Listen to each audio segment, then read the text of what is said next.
So welcome to Parental Controls on PlayStation. So recently the PlayStation website itself has had a bit of a facelift. Now, to better explain to you, first of all, what parental controls on PlayStation are. So imagine if you're going to a movie theatre or watching a film and you're expecting to get into a movie that's above your age range. You're ideally going to get someone who's going to ask you if you're age appropriate or old enough. And obviously if you're not, and you don't have the prerequisite identification, they're not going to let you in. And that is the same parameter really for games on PlayStation. You need to prove that you are of the age that the game is intended for. Why do they do that? Well, because basically Sony are a company, and they have to protect not only themselves from litigation, people taking them to court for designing content that's not age appropriate. So this is why they have that. It's as much as the minors protection. That's the whole essence of parental controls. So if you go into PlayStation.com, you get basically a load of tutorial, family management and parental controls on the PS5. There are slightly difference between the two parts of the operating system in regard to both consoles, but ideally they work the same way. So what do you get with the PlayStation controls on PlayStation? Well, again, you can set age restrictions for games, Blu-rays, DVDs and discs. Manage how long a child family members can play each day, so you can set ultimately playtime settings to customize duration your child can play each day, and even award extra time at weekends, if so to speak.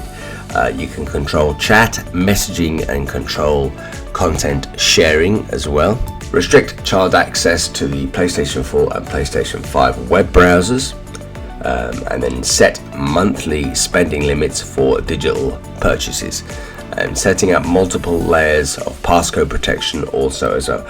So that is in a nutshell what the family member or family members control, which brings me next to the family management and parental control work. So essentially there are two accounts which you can set up to govern said minors or children. So there is a family manager, which I have been one for some time. As a family manager, you have control over each child account as you tailor their permissions individually, keep track of their PS4 and PS5 usage, and oversee playtime and set spending limits. Family managers and designed guardians can also control their children's privacy accounts, including receiving notifications when changes have been made, as well as the ability to access and edit the settings. Now, as a guardian account, family managers can also appoint guardians, other trusted adult accounts who control permissions for their child accounts.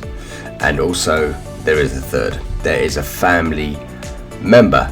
Now, family members in different are child accounts that have their permissions individually tailored, so they can access appropriate content and follow prearranged spending limits on the PlayStation Store. You can have up to 7 accounts in your family, including yourself.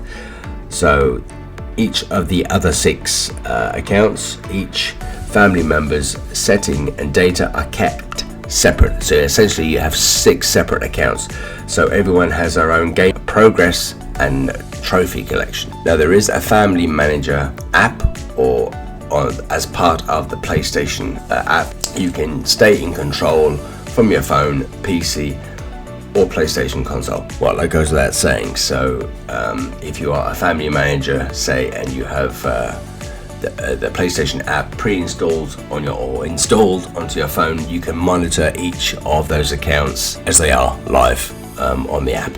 All of the family management tools and parental controls can be accessed via your PlayStation 4 and PlayStation 5 console settings menu from the web on the PC, as I'm doing this video now, or via the smartphone via the PlayStation app. Simply sign in with your account and go to your family management. You can review what your children in your family have permissions to access and adjust the settings on the fly.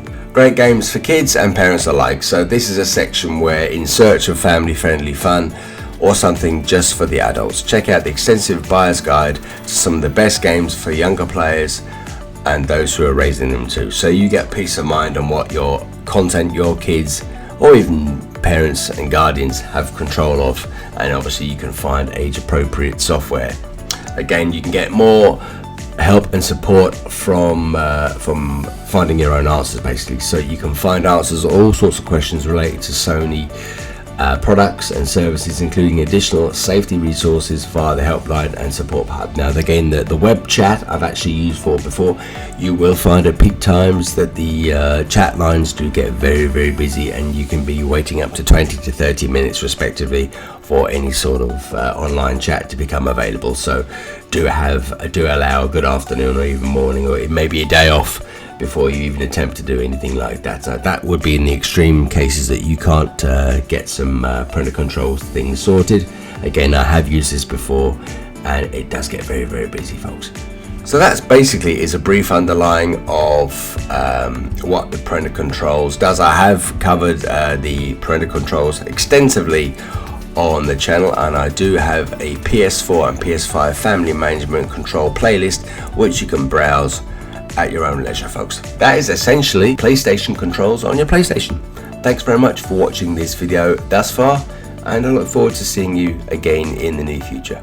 Bye bye now.